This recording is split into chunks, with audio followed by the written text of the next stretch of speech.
Ashamaa harka fuunee jaalatamtoonni fi kabajamtoonni hordoftoonni seenaatuuf nageenyi koo kan jaalalaa kabajaa iddoo isin jirtan hundatti isin haa qaqqabu. Haadhallee viidiyoo biraatiin walitti deebinee jirra. Viidiyoon adda qabadhee isin deebi'ammotiyyuu hundi keessanuu ni jaalattanii dhiira dubartiidhaafis ni ta'a jechuudha.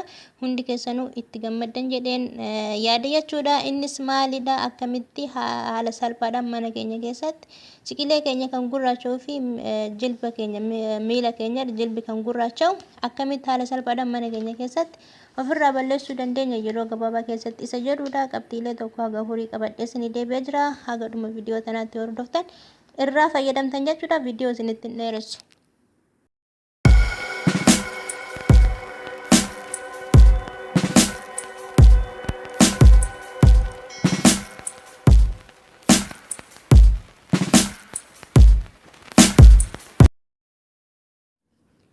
Tokkoffaa irratti wanti kanaaf nu fayyadu jechuudha.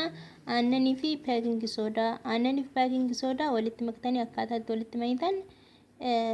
Beeking soodaa maankaa afurii fi aannan walakkaa burcuqqoo walakkaa walitti dabaltan jechuudha.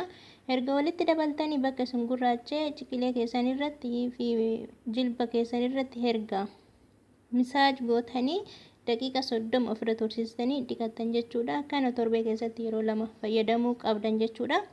Lammaffaa irratti urgoo fi aappil saayidii. Urgoo fi aappil saayidii akkaataa itti fayyadamtan urgoo fi aappil saayidii walqixa fayyadamuu qabdan jechuudha. Fakkeenyaaf maankaa lama urgoo yoo fayyadamtan maankaa lama aappil saayidii fayyadamuu qabdan jechuudha. Kana erga walitti dabaltanii daqiiqaa 20 ofirra tursiistan jechuudha.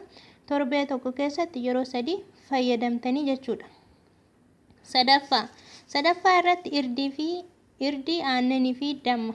Irdii aannanii fi damma kana hunda isaatiyyuu erga walitti dabaltanii akkaataa itti fayyadamtan aannan maankaa lama damma maankaa tokkoo fi irdii maankaa tokko jechuudha. Erga kana hundayyuu walitti mix gootanii daqiiqaa 20 ofirra tursiistan jechuudha. Erga dibattanii daqiiqaa 20 ofirra tursiistanii torbeetti yeroo 3 fayyadamuu qabdan jechuudha.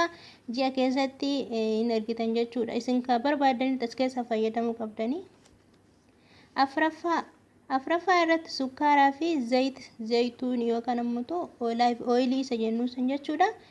Akkamitti akka itti fayyadamtan zayituunii walakkaa sinii bunaa fakkeenyaaf sinii bunaatiin yoo kan fayyadamtan ta'e sinii bunaa walakkaa zayitii fi sukkaara maankaa 4 itti dabaltan jechuudha. Erga itti dabaltanii sirriitti walitti wal fakkeessitanii zayitii fi sukkaara erga wal fakkeessitanii bakka sun gurraacha isan irratti dhayitanii dibattanii erga dibattanii daqiiqaa 30 ofirra tursiistanii erga daqiiqaa 30 ofirra tursiistanii ni dhiqattan jechuudha. Torbee keessatti yeroo lama fayyadamuu qabdanii. Kana keessaa kan isin sirriitti jaalattan itti fayyadamuu ni dandeessan jechuudha. Sadaffaa kanafaa yoo itti fayyadamtan dhugumatti sirriitti bu'aa qaba jechuudha. Irdii aannanii fi damma jechuudha.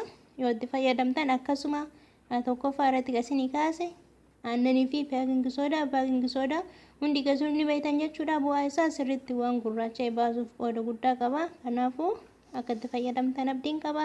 Akka jaalattanillee abdiin qaba. Viidiyoo isinitti hin dheeressine haga wal arginutti.